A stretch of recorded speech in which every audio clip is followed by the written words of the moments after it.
जय माता रानी दोस्तों, नीता विक्रम परिवार में आप सबका स्वागत है। आप सबके ऊपर जगदम्ब की कृपा बनी रहे। कमेंट सेक्शन में हर हर महादेव जरूर लिखिए।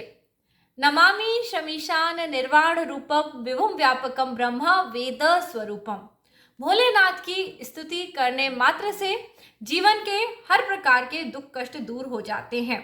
ऐसे में महाशिवरात्रि का त्योहार 5 महाग्रहों का योग एक ही राशि में और कई सारे शुभ योगों के साथ आ रहा है। आज मैं आपको विस्तार से बताने वाली हूँ महाशिवरात्रि के दिन पे आसान सरल पूजा विधि विधान क्या करे जाएं जिससे कि आपके जीवन में आपको ईश्वरीय कृपा प्राप्त हो। दोस्तों, आप लोग ये सोचेंगे मैं ये क्यों नहीं बोल रही कि आपका कर्ज माफ हो जाए, आपकी शादी हो जाए या आपके कोई भी काम जो आप चाहते हैं वो आपको मिल जाए। क्योंकि दोस्तों, शिव जी की पूजा में बहुत ही खास एक चेतावनी दी जाती है कि यदि आप कोई भी ऐसी मनोकामना मांगते हैं जिसमें विषय है, विषय यानी आप कोई भी चीज, जैसे आप देखिए भस्मासुर ने क्या वरदान मांगा, मैं किसी पे भी हाथ रखूं तो वो व्यक्ति उसी वक्त भस्म हो जाए। फिर एंड में क्या हुआ आप देखते हैं, भस्मासुर ने जैसे ही वरदान मांगा उसका मन थोड़ा सा खराब हो गया माँ पार्वती को देख के, और वो ये सोचने लगा क्यों ना मैं भोलेनाथ के ऊपर ही हाथ रख दूं और इसके बाद भोलेनाथ देखता हूँ भस्म होते हैं या नहीं। और आखिरकार जब उसने अपने नाचते नाचते अपने ही सिर पे हाथ रखा तो वो खुद ही भस्म हो गया। तो ऐसे ही दोस्तों, भोलेनाथ से जब भी कोई वरदान मांगा जाता है, आप कितना ही सोच के क्यों ना मांगे, परंतु आपने जो चीज मांगी है यदि वो विषय से संबंधित है, पैसे रुपए बीवी घर के सामान से संबंधित कोई भी ऐसी चीज आप मत मांगिए। मैं यही बोलूंगी, भोलेनाथ त्रिलोकी हैं, उनको इसलिए पूजा जाता है कि उन्हें पता है कि आपको क्या चाहिए। आप सिर्फ पूजन कर लीजिए और आपकी परेशानी दूर। यहाँ पे दोस्तों देखिए, आपकी परेशानी और भोलेनाथ की कृपा में कितना अंतर है कि यानी आपने पूछा ही नहीं, मांगा नहीं और उन्होंने दे दिया आपको। तो आप इस बात का विश्वास करके रखिए कि यदि महाशिवरात्रि पे मैं भोलेनाथ का पूजन अर्चन करता हूं तो मेरी परेशानी जरूर दूर हो जाएगी, ठीक हो जाएगी। नंबर 1, आपको यही बात विश्वास करके चलनी है। अब दोस्तों, क्योंकि मैं कई ग्रंथों का अध्ययन करते रहती हूँ तो मैं आपको बताती हूँ, भोलेनाथ की पूजा आपको 1 मार्च 2022 की तारीख को रात्रि में करनी है। आपको मिट्टी लेके आनी है। मिट्टी आप अपने घर के आसपास किसी भी साफ जगह से ला सकते हैं। मिट्टी में कोई कंकड़ पत्थर, कोई अशुद्धियां नहीं होनी चाहिए। आप चाहें तो जहाँ पे कुम्हार मिट्टी के घड़े बनाते हैं, बर्तन बनाते हैं, आप उनसे साफ सुथरी मिट्टी ले आएं। आप यदि किसी गांव के आसपास रहते हैं तो ऐसा खेत जहाँ पे गाय उस खेत में हल चलाती हो, आप उस खेत की मिट्टी ले आइए। आप देखेंगे ये जो मिट्टी है ना, मिट्टी से बने हुए शिवजी आपके जीवन की हर समस्या दूर कर देंगे। दोस्तों, मिट्टी से बनाने के लिए इसलिए कह रही हूँ क्योंकि ऐसा किताबों में भी बताया जाता है कि हमें जो पहले से स्थायी शिवलिंग है उनकी पूजा से उतना फल प्राप्त नहीं होता जिस शिवलिंग का हम अपने हाथ से निर्माण करते हैं महाशिवरात्रि की रात में और उनका अभिषेक करते हैं, उससे हमें सबसे अधिक फल प्राप्त होता है। तो यदि आपके घर में पहले से पारद के शिवलिंग है, स्फटिक के शिवलिंग है, पत्थर के शिवलिंग है, आप उनका पूजन करिए, पर साथ साथ आप वहां पे अस्थायी शिवलिंग जिन्हें हम मिट्टी के शिवलिंग बोलते हैं उनका भी पूजन करिए। यदि आपके घर के आसपास कहीं बेलपत्री का पेड़ हो तो उसके नीचे से भी आप मिट्टी लाके शिवलिंग बना सकते हैं, बशर्ते वो मिट्टी साफ हो। देखिए दोस्तों, मैं मिट्टी लाके उसका शिवलिंग बनाने के लिए आपसे इसलिए कह रही हूँ क्योंकि ये शिवलिंग बहुत अधिक फल देता है। रात्रि के समय शिवलिंग का निर्माण करा जाता है। आप रात में, महाशिवरात्रि की रात में जागरण जरूर करें। कई लोग ये सोचते हैं महाशिवरात्रि के दिन सुबह सुबह उठे, मंदिर गए, भोलेनाथ पे 1 लोटा जल चढ़ाया, पूजा करी, अब महाशिवरात्रि की पूजा हो गई। पर दोस्तों, ये तो रात की पूजा थी ही नहीं। आप नीता विक्रम चैनल पे जाइए, मैंने आपको 4 प्रहर की पूजा बताई है, निशीत काल की पूजा बताई है, आप जरूर करिए। कुछ नहीं, आपको इतनी सारी बातें नहीं समझ में आती, मैं आपको सीधा सिंपल तरीके से बताती हूँ। रात में 12:08 से निशीत काल लग रहा है। आप अपने घर के पूजा मंदिर में जाएं, दीपक जलाएं। यदि आपके पास शुद्ध देसी घी है तो आप देसी घी का दीपक जलाएं।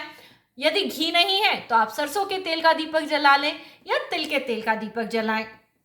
जब आप अपने घर में जिस भी जगह पे बैठ के पूजन अर्चन कर रहे हैं उस जगह के खिड़की दरवाजे खोल दें।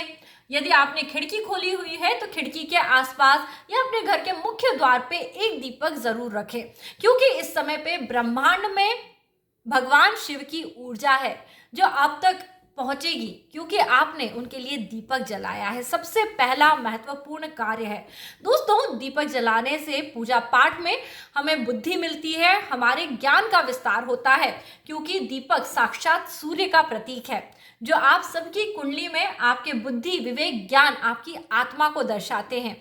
और हम सब शिव रूपी हैं, यानी हमारी आत्मा को प्रकाश देने के लिए हमें दीपक जरूर प्रज्वलित करना चाहिए।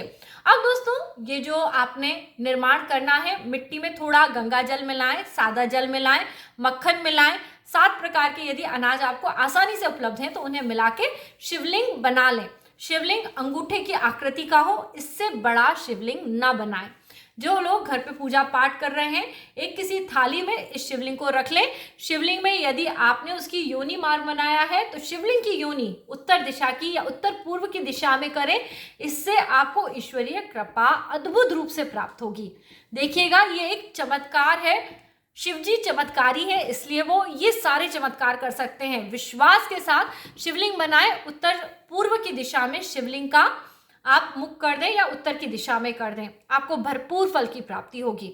इसके बाद जिन लोगों के पास रुद्र अभिषेक करने की किताब है, वो या तो स्वयं मंत्र पढ़ के रुद्र अभिषेक करें या फिर अपने घर में मोबाइल फोन पे रुद्र अभिषेक चला दें और एक बेलपत्र ले लें, थोड़ा सा कच्चा दूध और जल मिला के रख लें और धीरे धीरे बेलपत्र से बूंद बूंद करते हुए शिवलिंग का अभिषेक करें। मन में ओम नमः शिवाय कहते रहें।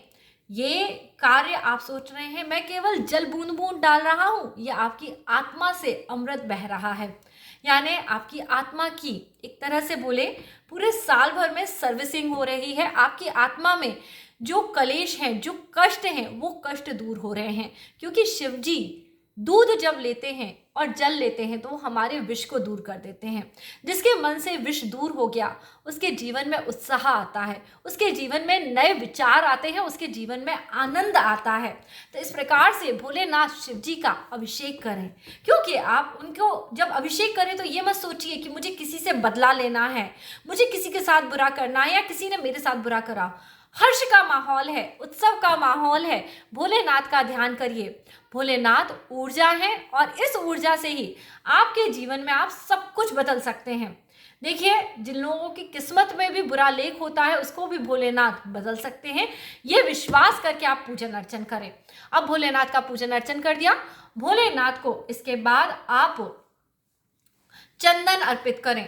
चंदन अर्पित करने मात्र से आपके जीवन में दोस्तों, चंदन अर्पित करना आपको साहस देता है। हमारी एक बार आत्मा साफ हो गई, फिर उसके बाद यदि हमारे अंदर साहस आ जाए तो आप सोचिए जीवन में ऐसा कौन सा कर्म है जो आप नहीं कर सकते, जिसके जीवन में उसका स्वास्थ्य अच्छा ना हो। ये उपाय यदि आप इसी विधि से पूजन अर्चन कर देते हैं तो आपका स्वास्थ्य भी ठीक होने लगता है। ये सिर्फ शिव जी की कृपा है। तो इसके बाद आप चंदन अर्पित करिए, लेप अर्पित करिए। आपके पास जो भी सफ़ेद चंदन हो आप वो अर्पित करें। यदि आपके पास सिंदूर इत्यादि हो तो सिंदूर तो भोलेनाथ पे नहीं चढ़ाते हैं, पर एक खास तरह का भस्म आता है, भस्म चढ़ाते हैं। या भस्म आपने यदि स्वयं तैयार करके रखा हो तो आप भस्म भगवान भोलेनाथ पे ज़रूर चढ़ाएं। अब दोस्तों, इसके बाद बारी आती है बेलपत्र चढ़ाने की। बेलपत्र भोलेनाथ पे चढ़ाने से ऐसा माना जाता है इस सांसारिक जीवन की जो आवश्यकता है वो सिर्फ बेलपत्र चढ़ाने से भोलेनाथ पूरी कर देते हैं। तो बेलपत्र चढ़ा दें और भगवान को हमें कोई ना कोई फल रात्रि के समय ज़रूर भेंट करना चाहिए, क्योंकि हम अपनी पूजा पाठ से भगवान को प्रसन्न करने के लिए फल अर्पित करते हैं तो उससे हमारी पूजा पाठ का फल भी हमें प्राप्त होने लगता है। हमारे जीवन में इस प्रकार के भाव आने लगते हैं कि हमारी पूजा पूर्ण होती है और इस प्रकार से आप अपनी पूजा पूर्ण करें। भोलेनाथ का आपको पूरी तरह से यहाँ पे आशीर्वाद प्राप्त होगा और आपकी पूजा पाठ अच्छे से सफल हो जाएगी। क्योंकि दोस्तों, यह किताबों में भी लिखा है, मूर्ति मृदा बिल्वपत्रेण पूजा अयत्न साध्यम वदनां जया वधान फलम च यद्धन्य मनसो अभिलाषो स्वरूपे विश्वेश्वर एव देवा। इस प्रकार से जो भगवान भोलेनाथ का पूजन करता है, भगवान भोलेनाथ स्वयं उसकी हर अभिलाषा, हर आशा पूरी कर देते हैं। पर ध्यान रहे, जब पूजा पाठ समाप्त हो जाए, बोले भोलेनाथ अपनी कृपा बनाए रखें। कोई विषय वस्तुएं, कोई इस प्रकार की चीजें मत मांगिए।